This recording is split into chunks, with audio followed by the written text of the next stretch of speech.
কুষ্টিয়া শহরতলির বাইপাস সড়ক এলাকায় নিয়ন্ত্রণ হারিয়ে গ্যাসবাহী লরির সঙ্গে সিএনজির ধাক্কায় অন্তত ৫ জন নিহত হয়েছেন। নিহত সবাই সিএনজির যাত্রী। গতকাল দুপুর ২টার দিকে বাইপাস সড়কের কুষ্টিয়া স্টোর ফিলিং স্টেশনের সামনে এই মর্মান্তিক দুর্ঘটনা ঘটে।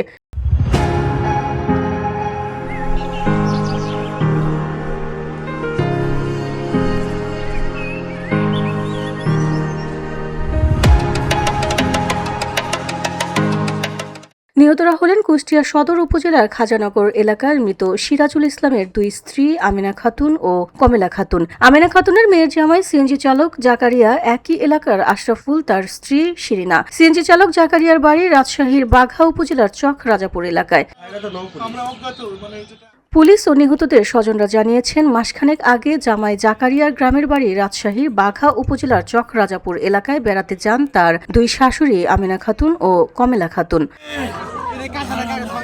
এছাড়াও একই এলাকার আশরাফুল ও তার স্ত্রী শিরিনা খাতুন সিএনজি যোগে বাড়ি ফেরার পথে বাইপাস সড়কের কুষ্টিয়া টোর এলাকায় পৌঁছালে বিপরীত দিক থেকে আসা একটি গ্যাসবাহী লরির সঙ্গে সংঘর্ষ হয়। এতে সিএনজিটি দুমড়ে মুচড়ে যায়।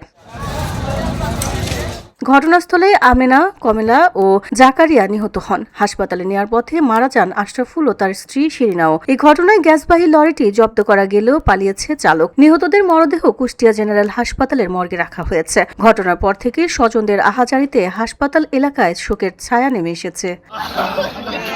কুষ্টিয়া হাইওয়ে পুলিশের অফিসার ইনচার্জ আবু ওবায়েদ এই ঘটনার সত্যতা নিশ্চিত করেছেন। এই ঘটনায় ৫ জন নিহত হয়েছেন। গ্যাসবাহী লরিটি জব্দ করা গেলেও পালিয়েছে চালক। ময়নাতদন্ত শেষে পরিবারের কাছে লাশ হস্তান্তর করা হয়েছে। কুষ্টিয়া বাইপাসের কুষ্টিয়া স্টোরেজ পেট্রোল পাম্পের সামনে একটি যাত্রীবাহী সিএনজির সাথে একটি পেট্রোল এলপিজি পরিবহনকারী কন্টেনারের সাথে মুখোমুখি সংঘর্ষ হয়।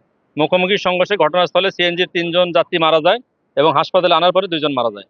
ফিওডি বাংলা নিউজ ডেস্ক।